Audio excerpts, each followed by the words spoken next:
حضرت خدیجہ الکبریٰ رضی اللہ تعالی عنہا نے حضور علیہ الصلوۃ والسلام کی حیات طیبہ کے ہر قسم کے دور دیکھے. وہ دور بھی دیکھا جب حضور حضرت خدیجہ الکبریٰ کے مال تجارت سے کاروبار کرتے تھے. پھر وہ دور بھی آیا جب حضور کو غاروں سے الفت ہو گئی. پھر کئی دن، یہاں تک کہ ایک مہینہ گھر بار کو چھوڑ کر جنگلوں میں غار ہرا میں خلوت قدوں میں چلے جاتے. جو لے جاتے، ستو لے جاتے، خشک غذا تھوڑی سی لے جاتے. 30 دن غار ہرا میں رہ کر عبادت کرتے رہتے. حضرت عائشہ صدیقہ رضی اللہ تعالیٰ عنہ فرماتی کہ حضور نے فرمایا کہ جب اعلان نبوت اور بعثت کا دور قریب آتا گیا، مجھے شہر کی رونقوں کی بجائے غاروں اور جنگلوں کی غیر آباد علاقوں سے محبت بڑھتی چلی گئی. حضور کئی دنوں کے لیے مراقبے کی خاطر چلے جاتے، گویا اعتکاف کرتے غار ہرا میں جا کر. معتکف رہتے، کبھی 7 دن، کبھی 10 دن، کبھی 30 دن، کبھی 40 دن. اور 40 دن تک کے لیے کسی ایک جگہ پر معتکف رہنا، عبادت میں بسر کرنا، یہ جو چلے کا تصور ہے یہ نبی اکرم صلی اللہ علیہ وسلم کی سنت سے ثابت ہے. 40 دن کسی ایک جگہ کو مختص کر کے عبادت کے لیے اور خلوت میں بیٹھ کر اللہ کی یاد کے لیے کبھی مختص کر دینا، تو اس کی اسلام میں اجازت ہے. اس کو ترک دنیا نہیں کہتے. ترک دنیا تب ہے کہ دنیا کو مستقلاً چھوڑ دیا جائے، لیکن کبھی دنیا سے دامن بچا کر کچھ لمحے صرف اپنے محبوب حقیقی کے تعلق کے لیے اگر وقف کر دیے جائیں اور وہ 40 دنوں کی نوبت کو بھی پہنچ جائے تو یہ چلے کا تصور حضور کی سنت سے ثابت ہے. اور حضور کا یہی چلہ جاری تھا. جب 40 برس کی عمر کو پہنچے تو جبرائیل امین نبوت کے اعلان کا پیغام لے کر آ گئے. حضرت خدیجہ الکبریٰ رضی اللہ تعالیٰ عنہا وہ خوش نصیب ہیں جنہوں نے حضور علیہ الصلوۃ والسلام کے اعلان نبوت کا زمانہ پایا. حاضرین محترم، یہ وہ دور ہے جب حضور نبوت کا اعلان کرتے تو آپ کا اخلاق، آپ کا کردار، آپ کی سیرت سب کچھ لوگوں کے سامنے تھا. بتوں سے بیزاری سامنے تھی، شرک سے بیزاری سامنے تھی، کفر کے نظام سے نفرت اور بیزاری سامنے تھی. آپ کے رشتہ دار یہ بو سونگ چکے تھے کہ ان قریب یہ شخص جوان ہو کر یا بڑا ہو کر کسی ایسے نظام کا دائی بننے والا ہے جو نظام کفر اور شرک پر مبنی سارے نظام کو تباہ و برباد کر دے گا. اس لیے جس طرح حضور کی نبوت کا دور قریب آ رہا تھا تو دشمنان اسلام کے دل دھڑکنے شروع ہو گئے تھے اور مخالفت بھی بڑھنے لگی تھی. تا کہ وہ دن آیا جب حضور پر اللہ رب العزت کی طرف سے 17 رمضان المبارک کے دن غار ہرا میں اقرأ باسم ربک الذی خلق کے الفاظ میں پہلی وحی نازل ہوئی. یار کو یار کا پہلا پیغام آیا. محبوب منتظر تھا. یہ چونکہ محبوب کے پیغام کی آمد کا دن قریب آ رہا تھا، یہی وجہ تھی کہ دل دھڑکتا تھا، ویرانوں سے محبت ہونے لگی تھی. اس لیے کہ جلوہ محبوب کا جو لطف ویرانوں اور خلوتوں میں آتا ہے وہ رونقوں اور جلوتوں میں کہاں آتا ہے. پردے اٹھنے کے قریب تھے، اس لیے شہروں کے ماحول کو چھوڑ کر کئی دن خلوتوں میں غاروں میں بسر ہوتے. کسی کو کیا خبر تھی کہ اب حضور اس عمر میں جا کر رونقوں سے کیوں بیزار ہوتے جا رہے ہیں، خلوتیں کیوں پسند ہیں، غاروں کے لمحے کیوں پسند ہیں.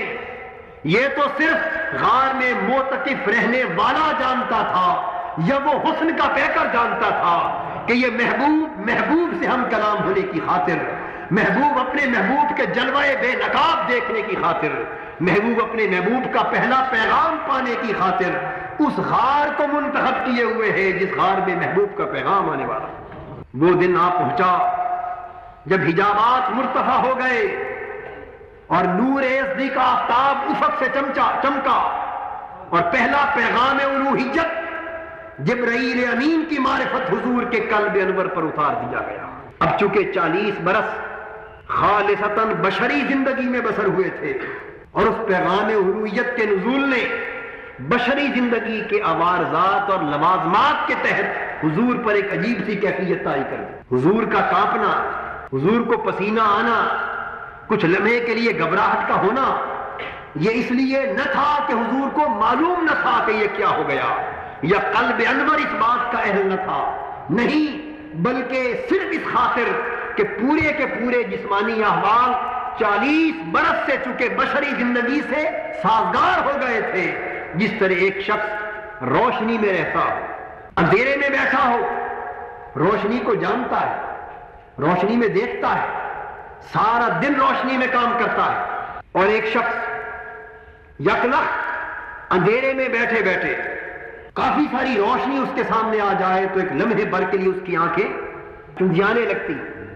یہ کچھ لمحے کے لیے آنکھوں کا چندیانا اس بات کی دلیل کبھی نہیں ہوتا کہ اس کو روشنی کی خبر نہیں ہے، اس کی آنکھیں روشنی سے شناسا نہیں ہے، اس کی تو ساری زندگی روشنی میں بسر ہوتی ہے۔ لیکن جب طویل مدت تک اندھیرے کے ماحول میں آنکھیں رہ رہ کر اندھیرے سے آشنا ہو جاتی تو اچانک روشنی چمکتی ہے، تو یہ آنکھوں کی ایڈجسٹمنٹ میں ایک وقت لگتا ہے۔ آنکھیں جو ہے اس روشنی سے اپنے آپ کو ہم مزاج بنانے میں کچھ وقت لیتی ہیں، تو وہ یکلخت نئی روشنی کے چمکنے سے روشنی سے آشنا آنکھوں کو جو دشواری ہوتی ہے، بس وہی کیفیت حضور کی بشریت پہ طاری ہوئی۔ اس لیے کہ اس بشریت کو اس عالم نور اور عالم لاہوت سے جزواً منقطع اپنے تعلق کو منقطع کیے 40 برس گزر گئے تھے۔ اس سے پہلے بصورت نور حضرت آدم سے حضرت آمنہ تک کئی ہزار سال حضور کی زندگی کا سفر عالم نور کا تھا، اور حضرت آدم کی تخلیق سے پہلے حضور کی زندگی کا دور عالم ارواح کا تھا، اور عالم ارواح کی تخلیق سے پہلے کہیں حضور کی حقیقت کو عالم لاہوت میں رکھا گیا تھا، جس کا تصور بھی چشم انسانی کو نہیں ہو سکتا۔ تو پھر جس ہستی کی زندگی کا سفر اس وقت عالم لاہوت سے شروع ہوا ہو جب کسی مخلوق کی خلقت کا کبھی کوئی تصور نہ ہو، جب صرف اللہ ہو اور اس کے حبیب کا تخلیق کردہ نور ہو، اور پھر وہ عالم ارواح میں آئے، پھر وہ انبیاء اور رسول کی پشتوں میں آئے، پھر وہ حضرت آمنہ کے بطن اقدس سے متولد ہو، اور 40 برس پھر بشری زندگی میں سازگار رہے، تو جب اس پر پیغام الوہیت منکشف ہوگا تو لمحہ بھر کے لیے اس بشریت پر ایک خاص کیفیت کا طاری ہونا یہ قدرتی اور منطقی امر ہوگا۔ اس لیے بشریت پر کچھ کافی ایک کیفیت طاری ہوئی۔ حضرت خدیجہ الکبریٰ کے پاس حضور آئے، فرمایا زملونی دثرونی، اے خدیجہ میرے ساتھ یہ ہوا ہے، میں نے یہ کچھ دیکھا ہے۔ جسم پر کپ کپی طاری تھی۔ حضرت خدیجہ الکبریٰ نے کمبلی لے کر، ایک کمبل لے کر، موٹی چادر لے کر حضور کو اڑا دی۔ جب حضور نے اپنی کیفیات بیان کی تو حضرت خدیجہ الکبریٰ رضی اللہ تعالی عنہا نے اسی نور نبوت کے حصول کی خاطر ہی تو حضور کو قبول کیا تھا۔ حضور کے اپنے زوجیت میں آئی تھی، وہ تو 15 برس سے اس دن کی منتظر تھی جس دن حضور کی نبوت کا اعلان ہو۔ بس حضور نے جب ان کیفیات کا ذکر کیا تو روایات میں آتا ہے کہ وہ بے ساختہ حضور کے جسد اقدس سے لپٹ گئی۔ قربان جائیں ان لمحوں کی لطافت پر جب حضور کی نبوت کا اعلان سن کر حضرت خدیجہ الکبریٰ نے حضور کو اپنے ہاتھوں کے حالے میں لے لیا ہوگا، حضور کو لٹا دیا اور عرض کیا یا رسول اللہ صلی اللہ علیہ وسلم آپ گھبرائیے نہیں، اس لیے کہ اللہ تعالیٰ آپ کے ساتھ ہمیشہ کرم ہی کرے گا، کیونکہ میں نے جب سے آپ کو دیکھا ہے میں نے آپ کو یتیم پروری کرتا دیکھا ہے، بے افغان کی مدد کرتے دیکھا ہے، بے روزگاروں کو روزگار فراہم کرتے دیکھا ہے، دکھیوں کے دکھوں کا مداوا بنتے دیکھا ہے۔ ہر ایک کے دکھ کا مداوا بننے والے کے ساتھ خدا کی ذات لطف و کرم کے سوا اور کوئی حال برقرار نہیں رہ سکتی۔ اعلان نبوت کے بعد حضور کی نبوی زندگی کا آغاز ہو گیا، ہر سمت سے مخالفتیں بڑھ گئیں۔ نبوت کے اعلان کے بعد وسائل معاش منقطع ہو گئے۔ اب جب اعلان نبوت کا فریضہ سونپ دیا گیا اور تبلیغ رسالت کا فریضہ سونپ دیا گیا تو اب سامان تجارت لے کر منڈیوں میں جانا حضور کے لیے امن ممکن نہ رہا۔ اس لیے اب ساری زندگی توحید اور رسالت کے پیغام کی تبلیغ پر صرف ہونے لگی۔ زندگی کا ایک ایک لمحہ محبوب کے پیغام کو کرۂ ارض کے گوشے گوشے تک پہنچانے کے لیے وقت ہو گیا۔ اب نہ ذاتی کاروبار کے لیے کوئی وقت بچا، نہ حضرت خدیجہ الکبریٰ کے مال تجارت کے فروغ کے لیے کوئی وقت بچا۔ اب تو صبح و شام ایک ہی دھن ہے اور وہ توحید کے پیغام کو کرۂ ارض کے گوشے گوشے تک پہنچانا ہے۔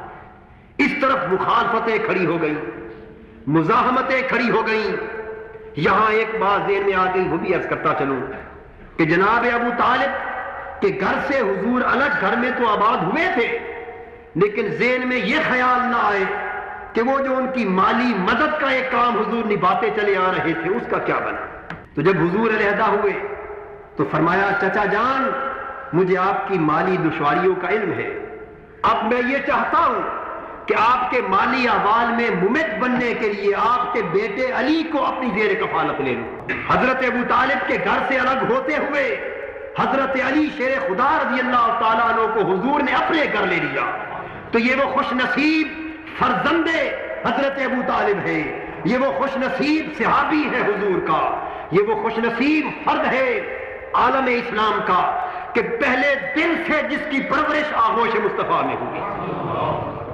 تو حضرت علی شیر خدا رضی اللہ تعالیٰ عنہ نے حضور کے آغوش میں پرورش پائی، تو حضرت علی کو ان کی کفالت کا بوجھ حضور نے اپنے ذمے لے لیا۔ اور حضرت علی کے ایک بھائی تھے جن کا نام تھا طالب، اس کی کفالت کا بوجھ حضور نے اپنے چچا عباس کو دے دیا۔ دو ہی بیٹے تھے، فرمایا چچا ابو طالب ایک بیٹا میں لے لیتا ہوں، ایک چچا عباس لے لیتے ہیں، آپ پر تمام معاشی کفالتوں کا بوجھ اٹھ جائے۔ اب باہمی تعلق قائم رہا، ہر طرف سے مخالفتیں مزاحمتیں، سارا معاشرہ دشمن ہے، سارا ماحول دشمن ہے، پورا عالم کفر عالم شرک حضور کی مخالفت میں متحد ہو کر ایک چٹان بن گیا۔ اور اللہ کے سوا دنیا میں صرف دو ہستیاں ہیں جو ظاہراً حضور کی مدد کر رہی ہیں، وہ کون ہے؟ ایک حضور کی پیاری زوجہ رفیق حیات حضرت خدیجہ الکبریٰ ہے، اور ایک حضور کے چہیتے چچا جناب ابو طالب ہے۔ بس ان دو نفوس کے سوا معاشرہ عرب کا کوئی فرد حضور کے مشن کا حامی نہیں ہے، ظاہراً حضور کا کوئی پشت پناہ نہیں ہے۔ اور حضرت خدیجہ الکبریٰ پھر وہ خاتون ہے جن کو اسلام کی تاریخ میں سب سے پہلے میرے آقا کا کلمہ پڑھنا نصیب ہوا۔ حضرت خدیجہ الکبریٰ نے اس وقت کلمہ پڑھا جب اعلان نبوت یا وحی کے نازل ہونے کی خبر بھی کسی کان کو نہ ہوئی تھی۔ غار حرا میں وحی اتری، حضور نے پہلی خبر حضرت خدیجہ الکبریٰ کو دی، اور خبر سنتے ہی 15 سال سے حضرت خدیجہ الکبریٰ نے حضور کی سیرت کو دیکھ تو پہلے ہی لیا تھا، وہ سمجھتی تھی کہ اگر نبوت کا کوئی اہل ہو سکتا ہے تو اسی سیرت کا مالک ہو سکتا ہے۔ بل یہ خبر سنی تو حضور کی نبوت پر ایمان لے آئی، اور اس کے بعد پھر سینہ سپر ہو گئی، اپنا مال و دولت اپنا سب کچھ حضور کے مشن اسلام پر خرچ کر دیا۔ حضرت خدیجہ الکبریٰ کا مال و دولت حضور کے مشن کی مدد پر صرف ہو رہا تھا، اور ادھر جناب ابو طالب کی قوت بازو، ان کا اثر رسوخ، اور وہ گھر سے باہر حضور کا دفاع فرما رہے تھے۔ جناب خدیجہ الکبریٰ حضور کے مشن کو مالی امداد فراہم فرما رہے تھے، تو ان کا مال و تجارت حضور کے مشن پر صرف ہونے لگا۔ یہی اتنی صحبتوں کے دور انہوں نے حضور کے ساتھ گزارے، وہ دور جب مخالفتیں تھیں، جب حضور کے مقدس خون کے پیاسے تھے، ہر سو حضور پر حملے ہو رہے تھے، جب معاشرتی مقاطع ہو رہے تھے، اس وقت بھی حضرت خدیجہ الکبریٰ حضور کا ساتھ دے رہی تھی۔ تمام عرب کے قریشیوں نے، کافروں نے مل کر فیصلہ کر لیا کہ بنو ہاشم اگر محمد صلی اللہ علیہ وسلم توحید اور رسالت کی تبلیغ سے باز نہیں آتا تو پھر سارا کا سارا عرب معاشرہ اور تمام قریش اس محمد اور اس کے خاندان کے ساتھ قطع تعلقات کر لو۔ جناب ابو طالب نے حضور علیہ الصلوۃ والسلام سے پوچھا کہ پیارے بھتیجے، میں اکیلا آدمی ہوں، میری پشت پر بہت بوجھ پڑ چکا ہے، کیا ایسا ممکن ہے کہ اس مخالفت کے بوجھ کو کم کر دیا جائے؟ حضور نے فرمایا چچا جان، اگر شرق سے غرب تک پوری دنیا میری مخالفت پر اتر آئے اور کوئی ایک شخص بھی میری دعوت پر میرا حامی اور ساتھی نہ رہے تو پھر بھی محمد صلی اللہ علیہ وسلم توحید کی دعوت کو انسانیت تک پہنچانے سے نہیں روک سکتا۔ جناب ابو طالب نے کہا کہ میرے پیارے بھتیجے، اگر اپنے مشن پر تیرا عزم اتنا پختہ ہے تو قسم ہے اس رب کی، تو اپنا کام کرتا چل، میرے خون کا آخری قطرہ بھی تیری حفاظت کا صرف ہو جائے گا۔ جناب ابو طالب نے کہا کہ اے ملک عرب کے واسیوں، تم جو چاہو کر لو، محمد صلی اللہ علیہ وسلم نہ اپنے مشن سے باز آ سکتے ہیں اور نہ میں ان سے تعلق توڑ سکتا ہوں۔ 3 سال کے لیے ایک گھاٹی میں حضور کو، حضور کی زوجہ حضرت ہدیہ الکبریٰ کو، جناب ابو طالب کو، حضرت علی کو اور حضور کے سارے خاندان کو قید کر دیا گیا۔ 3 سال اس قید خانے میں، اس گھاٹی میں بسر کیے۔ حضرت ہدیہ الکبریٰ کی عمر زیادہ ہو چکی تھی، کچھ عمر کی زیادتی، کچھ ضعف اور کمزوری نے اس حالت تک پہنچا دیا کہ آپ کچھ تکلیف میں مبتلا ہوگی۔ 3 سال کی اس قید اور صعوبت کے بعد جب حضور کی عمر مبارک 47 برس کو پہنچی تھی تو حضور شیب ابی طالب میں قید کیے گئے تھے۔ 50 برس کو عمر مبارک پہنچی تو آزادی ہوئی۔ 3 سال اس شیب میں گزارنے کے بعد جب باہر آئے تو اسی سال حضرت ہدیہ الکبریٰ رضی اللہ تعالیٰ عنہ کا بھی انتقال ہو گیا، اور اسی سال اس ظاہر دنیا میں حضور کے بچپن سے لے کر اب تک کے واحد کفیل جناب ابو طالب کا بھی انتقال ہو گیا۔ یہ 2 ساتھی جو پہلے دن سے حضور کے دفاع کے ساتھی تھے، ان کے انتقال پر حضور کو اتنا رنج اور اتنا دکھ ہوا کہ اس سال کو حضور نے عام الحزن قرار دے دیا کہ یہ سال میری زندگی کے غم کا سال ہے۔ اور جب حضرت ہدیہ الکبریٰ رضی اللہ تعالیٰ عنہ کا انتقال ہوا تو ان کی عمر 65 برس کے قریب تھی۔ 11 رمضان المبارک کی تاریخ تھی اور 10 سن نبوت تھا جب حضرت ہدیہ الکبریٰ کا انتقال ہوا۔ انا للہ و انا الیہ راجعون۔